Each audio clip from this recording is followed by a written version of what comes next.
হ্যাঁ গো পূর্ণিমাদি, অনেকদিন বাদে তোমার বাড়িতে এলাম। তা তোমরা কেমন আছো?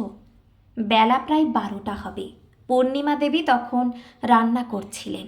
দত্ত বাড়িতে এখন পূর্ণিমা দেবী ও পূর্ণিমা দেবীর স্বামী অমরেশবাবু থাকেন। পাড়ার প্রতিবেশী শ্যামলী দেবী হঠাৎ বেশ অনেকদিন পরে আবার এসে হাজির হয়েছে। এই শ্যামলী দেবী ভীষণ রকম কুচুটে মহিলা। পাড়ায় প্রায় সকলের ঘরে একবার করে ঢু মেরে আসে।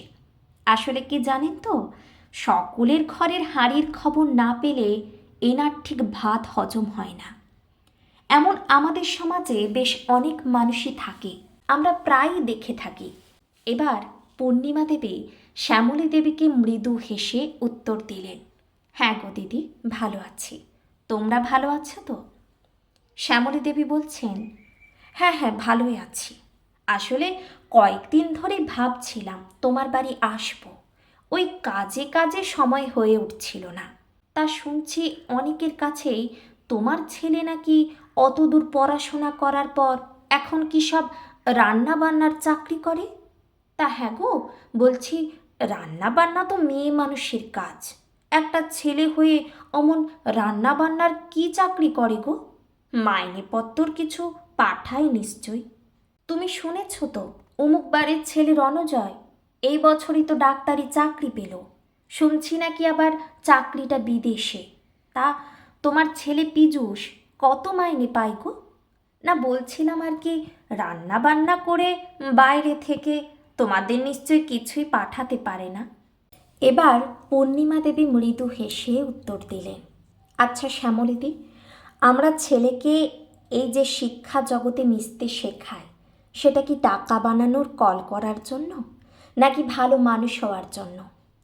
পুঁথিগত শিক্ষা হলেই যে সে ভালো মানুষ হবে তার কিন্তু কোনো নিশ্চয়তা নেই।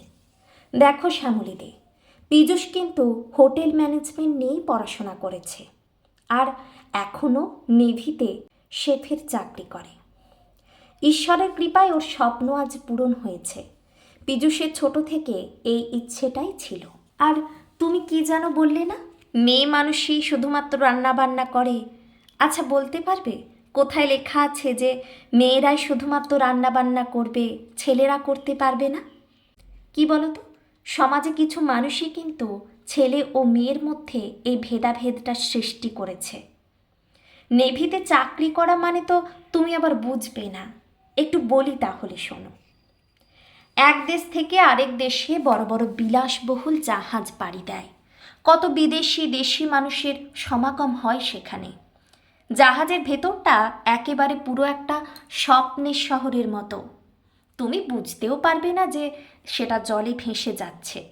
হ্যাঁ, এটাকে ক্রুজ শিপ বলে। আমার ছেলে শেফের চাকরি করে। শেফ মানে একটু বলি, বিভিন্ন নামি দামি দেশি বিদেশি খাবার সুন্দরভাবে সাজিয়ে অতিথি আপ্যায়ন। যাই হোক, এত কথা তোমাকে বলার দরকার ছিল না, তবুও বললাম ভদ্রতার খাতিরে। আর তুমি যেন কি বলছিলে, অমুক বাড়ি রণজয় ডাক্তারি চাকরি পেয়েছে, বিদেশ যাবে।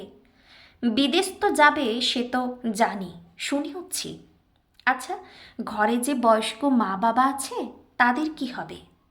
ছোট থেকে তো ছেলেটাকে দেখলাম বাবা মাকে একটু শ্রদ্ধা করতেও জানলো না। বুড়ো বাবা মাটা অসুস্থ হয়ে পড়ে থাকলে একবারও চোখেও দেখে না। এখন তো আবার চাকরি করতে বিদেশ যাচ্ছে।